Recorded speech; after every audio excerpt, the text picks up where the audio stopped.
नमस्कार दोस्तों, बहुत बहुत स्वागत है आपका आपके अपने परिवार गवर्नमेंट एजुकेशन में। मेरा नाम है जितेंद्र, आप सभी का स्वागत करता हूं।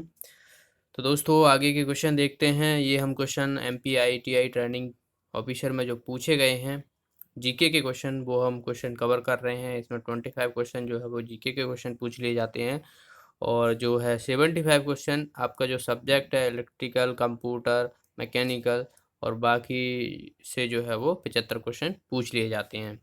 तो चलिए, हर एक पोर्शन बहुत ही इंपॉर्टेंट होता है। अगर आप किसी भी एग्जाम की प्रिपरेशन कर रहे हो, जिस तरीके से कंपटीशन बढ़ रहा है, तो आपको हर पोर्शन पे ध्यान देना पड़ेगा। आप छोटे से छोटी चीज़ें जो है वो आपको कवर करनी पड़ेगी।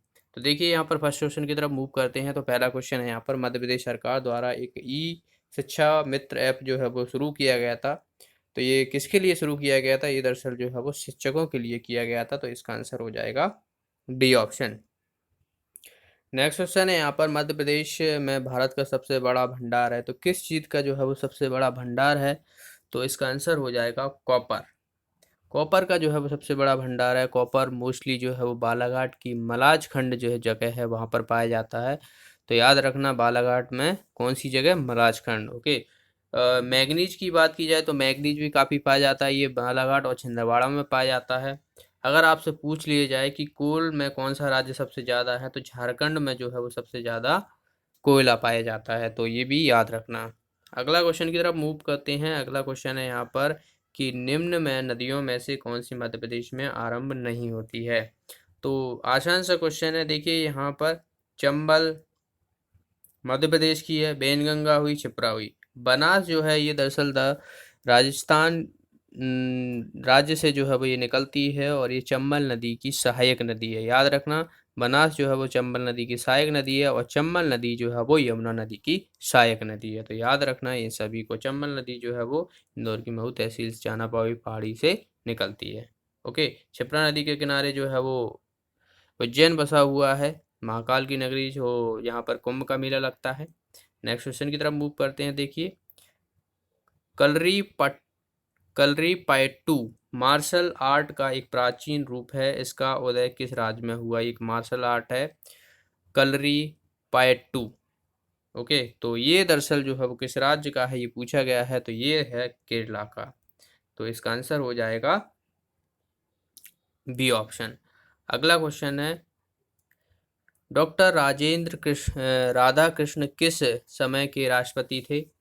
तो राधा कृष्ण जो बात की जाए, दूसरे नंबर के भारत के राष्ट्रपति बने थे, प्रेसिडेंट बने थे। तो ये कब बने थे? 1962 से 67 के बीच में। याद रखना, इंडो चाइना वार हुआ था, तो ऐसे करके रख लेना 1961 से लेके नहीं 1967 तक। ओके। तो याद रखना, सबसे पहले आपको जितने भी राष्ट्रपति हैं ना, उन सभी के नाम आपको याद होना चाहिए, जितने भी हैं, क्योंकि क्रम पूछ लिया जाता है। तो आप याद रखना, जैसे कि मध्य प्रदेश कुछ पिछली शिफ्ट में जो है वो पूछ लिया गया था कि शंकर दयाल शर्मा जो कहाँ से संबंधित हैं, जो कि राष्ट्रपति रहे थे। तो ये भोपाल में इनका जन्म हुआ था। तो मैंने बताया भी था वहाँ पर 9वें नंबर के जो है वो शंकर दयाल शर्मा भारत के राष्ट्रपति बने थे। तो पहले की बात की जाए तो राजेंद्र प्रसाद, उसके बाद सर्वपल्ली राधाकृष्ण, फिर उसके बाद जाकिर हुसैन, वी आर गिरी, फरुखुद्दीन, नीलम सज्जन रेड्डी, ज्ञानी gel Singh, V R Raman, Shankar Dayal Sharma, के आर नारायण, APJ अब्दुल कलाम, प्रतिभा पाटिल जो कि प्रथम महिला थी, और प्रणब मुखर्जी, और उसके बाद की जाए तो रामनाथ कोविंद जो अभी हैं। प्रणब मुखर्जी को जो है वो 2019 में भारत रत्न भी मिला है। तो ये भी याद रखना। बहुत सारे ट्रिक मिल जाएंगी आपको, जैसे कि याद रखने के लिए, जैसे ट्रिक है, एक है कि राजू की राधा जाकर गिरी फखरुद्दीन रेड्डी की जेल में, तब रमाशंकर नारायण की कमल से प्रतिभा निकली, और प्रणव राम की। तो ऐसे करके भी बहुत सारे ट्रिक मिल जाएंगी आपको, याद कर सकते हो, पर याद जरूर कर लेना। ओके। आपका एक नंबर वरना छूट जाएगा। छोटी सी चीज़ों के लिए आप एक नंबर छोड़ दोगे अगर आप इग्नोर करोगे ऐसी चीज़ों को। तो नेक्स्ट है यहाँ पर, ग्वालियर में जन्मे संगीतकार अमजद अली खान का वाद्य यंत्र पूछा गया है। तो ये जो है वो सरोद बजाते थे। ओके। संगीत की बात हुई है तो तानसेन जो है, तो ये तानसेन का मकबरा जो है वो ग्वालियर में ही है, जो कि गायक थे, संगीतकार थे, जिनकी बात की जाए तो तानसेन समारोह भी लगता है दिसंबर के महीने में, ग्वालियर में जगह है बैठ वहाँ पर। अगला क्वेश्चन है यहाँ पर, खजुराहो को जो है वो कब यूनेस्को में शामिल किया गया था? तो बहुत ही आसान क्वेश्चन है, 1986 में शामिल किया गया था। मध्य प्रदेश के जो पहली जो यूनेस्को में शामिल किया गया था, मध्य प्रदेश में जो खजुराहो को शामिल किया गया था। ओके, चंदेल राजाओं द्वारा बनवाया गया था ये। बाकी अगर बात की जाए तो जैसे कि तीन ही जो है वो मध्य प्रदेश में हैं, खजुराहो हो गए, सांची जो कि 1989 में शामिल किए थे यूनेस्को में, तो ये अशोक के द्वारा बनवाए गए थे, सम्राट अशोक के द्वारा। और भीमबेटका की बात की जाए तो 2003 में यूनेस्को में शामिल किया गया था। तो सांची और भीमबेटका जो है ये रायसेन जिले में पड़ते हैं, और छतरपुर में जो है वो खजुराहो पड़ता है, जो कि चंदेल राजाओं द्वारा बनवाया गया था। नेक्स्ट है यहाँ पर कि 1756 से 1868 तक निकोबार द्वीप किस यूरोप देश के स्वामित्व में था? तो ये था डेनमार्क में, तो याद रखना है डेनमार्क में था। तो अभी बात की जाए तो अभी तो इंडिया में है। अंडमान निकोबार द्वीप अगर देखा जाए तो अगर आपको मैप थोड़ा सा भी याद हो, जैसे कि ये मैंने बना दिया अपना प्यारा भारत, बहुत ही बेकार डायग्राम बनाया है मैंने, मुझे पता है। तो यहाँ पर जो है ये अंडमान निकोबार पड़ता है। ओके, इधर लक्षद्वीप हैं, तो ये भी याद रखना। यहाँ पर दादर और नागर हवेली हैं, यहाँ पर दमन एंड दीप वगैरह। तो आपको मैप अच्छी से याद होना चाहिए सभी जितने भी हैं। डेनमार्क की बात हुई है तो डेनमार्क की जो कैपिटल है याद रखना है कोपेनहेगन। ओके, कोपेनहेगन जो है यहाँ की कैपिटल है। और गोवा से जो है वो पुर्तगीज को आज़ाद हुआ था 1961 में। पुर्तगीज जो है सबसे पहले आए थे और सबसे बाद में गए थे, तो याद रखना। अगले क्वेश्चन की तरफ मूव करते हैं। अगला क्वेश्चन है, देखिए यहाँ पर क्या कहा गया है कि पुस्तक drive in the Virat Kohli story के लेखक कौन है? तो यहाँ पर ये लेखक पूछे गए हैं, तो इनका नाम है विजय लोकपल्ली। ओके, याद रखना है, विराट कोहली का निकनेम पूछ लिया जाता है तो चीकू। ओके, चीकू नाम है इनका। इनका जन्म जो है वो दिल्ली में हुआ था, विराट कोहली का।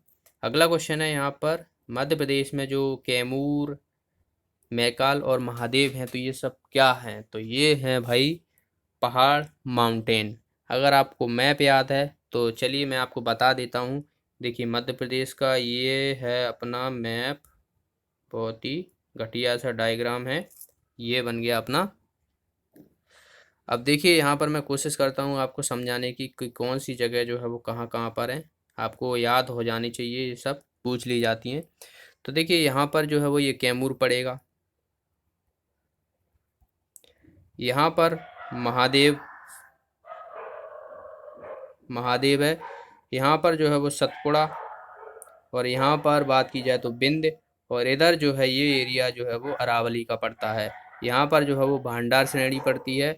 अरावली जो है वो मध्य प्रदेश और राजस्थान की सीमा बनाती है, तो ये भी याद रखना है। और चंबल नदी जो है वो ऐसे करके यहाँ से ही वो भी बनाती है, तो याद रखना ये सब। ओके, तो ये सब आपको डायग्राम याद हो जाना चाहिए कि कौन सी चीज़ कहाँ पर है। चलिए अगला क्वेश्चन देखते हैं यहाँ पर, राष्ट्रीय विधि संस्था विश्वविद्यालय कहाँ स्थित है? तो ये भाई है भोपाल में, इसका आंसर हो जाएगा बी ऑप्शन, भोपाल में वन विहार राष्ट्रीय उद्यान है, भोज नगरी, झीलों की नगरी, बड़ा तालाब, ये सब जो है यहाँ पर स्थित हैं, भारत भवन, रविंद्र भवन, ये सब याद रखना है आपको। नेक्स्ट क्वेश्चन की तरफ मूव करते हैं। इसमें से पूछा गया है कि विषम क्या है? तो देखिए यहाँ पर दाद जो है एक डिसीज है जो कि फंगल डिसीज है, तो ये विषम है। बाकी गोल क्रमिक, पेन क्रमिक और पीता क्रमिक की, तो ये कीड़े होते हैं, एनिमल होते हैं एक तरीके से। टैप बॉम्ब रहती है, तो ये एक डिसीज रहती है, इन्फेक्ट होता है ये। तो दाद यहाँ पर सबसे विषम हो जाएगा। अगला क्वेश्चन है यहाँ पर कि पूछा गया है कि कौन सी मध्य प्रदेश में स्थित एक झील है? तो तवा झील जो है वो मध्य प्रदेश में स्थित है। बाकी चिल्का जो है मैंने बताया हुआ है कि ये उड़ीसा में है, सॉल्ट लेक है ये। शिव सागर जो है ये महाराष्ट्र में पड़ती है, और लोकटक जो कि मणिपुर में पड़ती है। और कहा जाता है, इसको पूछ लिया जाता है कि जो तैरती हुई झील कौन सी है? तो लोकटक झील है जो कि मणिपुर में है। दरअसल यहाँ पर क्या है कि जो झील है उसमें अंदर जो है वो ऐसे टीले से बने हैं घास के बहुत सारे, तो वहाँ पर जो है वो आदमी निवास करते हैं। ओके, अगला क्वेश्चन है यहाँ पर, मध्य प्रदेश के अलीराजपुर मध्य प्रदेश का कहा जाता है। तो अलीराजपुर को जो है वो क्या कहा जाता है, तो ये कहा जाता है चेरा पूंजी। ओके, चेरा पूंजी कहा जाता है। ये क्वेश्चन पहले भी काफ़ी एग्जाम में पूछा गया है, याद रखना। चेरा पूंजी जो कि मेघालय के शिलोंग में वहाँ पर पड़ता है, जहाँ पर सबसे ज़्यादा बारिश होती थी। ओके, बारिश होती है चेरापूंजी में। तो ये मध्य प्रदेश का जो है वो चेरापूंजी कहा जाता है अलीराजपुर को। ये सब जो है याद रखना। अलीराजपुर के बारे में हम थोड़ी सी जानकारी प्राप्त कर लेते हैं। अलीराजपुर में जो भाभरा है जगह है, वहाँ पर चंद्रशेखर आज़ाद जी का जन्म हुआ था, और विश्व का पहला जनजातीय जो राष्ट्रीय रेडियो केंद्र था यहाँ पर ही स्टार्ट हुआ था, याद रखना, विश्व का पहला। ओके, और अलीराजपुर जो है वो महाराष्ट्र और गुजरात की सीमा को टच करता है। नेक्स्ट है यहाँ पर यूनाइटेड नेशन यानी यूएन दिवस जो है, संयुक्त राष्ट्र दिवस कब मनाया जाता है, तो ये मनाया जाता है 24 अक्टूबर को। ओके, तो इसका आंसर कौन सा हो जाएगा, फर्स्ट ऑप्शन हो जाएगा। अगला क्वेश्चन है यहाँ पर, 19वीं सदी में सर सैयद अहमद खान द्वारा स्थापित एंग्लो ओरिएंटल कॉलेज को किस नाम से जाना जाता है, तो ये जाना जाता है भाई अलीगढ़ मुस्लिम यूनिवर्सिटी के नाम से। तो इसका आंसर हो जाएगा ये ऑप्शन। नेक्स्ट क्वेश्चन की तरफ मूव करते हैं। नेक्स्ट है यहाँ पर, शरीर के किस भाग में कोलेस्ट्रॉल का उत्पादन मुख्य रूप से होता है, तो ये होता है लीवर में। लीवर हमारे ह्यूमन पार्ट का बहुत ही इम्पोर्टेंट जो है वो हिस्सा है। ओके, ये हमारे शरीर का सबसे बड़ा ग्रंथि होती है, लार्जेस्ट ग्लैंड है लीवर, और इसका वेट रहता है वो 1.5 से 2 kg के बीच में रहता है। वाइल जूस सीक्रेट करता है ये, याद रखना है। और इसमें जो है वो फेब्रोजन जो है वो प्रोडक्शन होता है इसका, जिसकी वजह से जो है वो ब्लड क्लॉटिंग में मदद मिलती है, याद रखना। आरबीसी का डिस्ट्रॉय अगर आपसे पूछा जाए तो लीवर में होता है, यकृत में। ओके, बाकी अगर बात की जाए तो जब भी कोई इन्वेस्टिगेशन होती है, मान लो किसी व्यक्ति की मृत्यु हो जाती है, तो जो पॉइजनस होते हैं, जहरीला पदार्थ होता है, तो वो किस तरीके से वहाँ से चेक करते हैं, तो लीवर के द्वारा जो है वो चेक किया जाता है। क्वेश्चन पूछ लिया जाता है कि अगर किसी व्यक्ति ने जहर खा लिया है और उसको इन्वेस्टिगेशन किया जाता है, तो वो किस पार्ट को जो है वो चेक करेंगे, तो लीवर को करते हैं। तो ये भी याद रखना। ओके, पिट्यूटरी ग्लैंड जो है वो सबसे छोटा ग्लैंड रहता है, मटर के दाने के समान रहता है, याद रखना है। एड्रिनल ग्लैंड जो रहता है वो इमरजेंसी ग्लैंड रहता है। ये क्वेश्चन पूछ लिया जाता है कि इमरजेंसी ग्लैंड जो है वो कौन सा रहता है, तो एड्रिनल ग्लैंड रहता है। अगला क्वेश्चन है कि किसकी हत्या के बाद हरिवंश राय बच्चन ने अपनी अंतिम कविता 1 नवंबर 1984 को लिखी थी, 1984 को, तो ये लिखी गई थी इंदिरा गांधी। इसका आंसर हो जाएगा सी ऑप्शन। तो याद रखना, इंदिरा गांधी उस टाइम पे जो थी, तो इन्हीं के बाद लिखी गई थी। अगला क्वेश्चन है, निम्न में से कौन सा सर्वोच्च असैनिक सम्मान एक भारतीय को दिया जाता है, तो हाईएस्ट सिविलियन ऑनर पूछा गया है। तो सभी को पता होगा, भारत रत्न जो है वो सबसे बड़ा हाईएस्ट सिविलियन अवार्ड है, जिसकी स्टार्ट हुई थी 1954 से। याद रखना, सबसे पहले जो दिया गया था वो दिया गया था श्री राजगोपालाचारी को, जो कि हमारे भारत के पहले गवर्नर जनरल थे इंडिया के। ओके, तो फर्स्ट इंडियन गवर्नर जनरल थे वो श्री राजगोपालाचार्य थे। अभी 2019 के पूछ ले जाएं तो जैसे कि मैंने एक तो बता ही चुका हूँ, प्रणब मुखर्जी, बाकी दो औरों को मिला है, नानाजी देशमुख और भूपेन हजारिका। तो ये भी याद रखना है। ट्रिक भी मैंने बताई थी आपको इसकी, तो जो भी ट्रिक बताता हूँ वो याद कर लिया करें, क्वेश्चन से इम्पोर्टेंट है बहुत ही। रंगा स्वामी कप किस खेल से संबंधित है, ये पूछा गया है, तो ये जो है वो हॉकी से संबंधित है, तो इसका आंसर हो जाएगा ये ऑप्शन।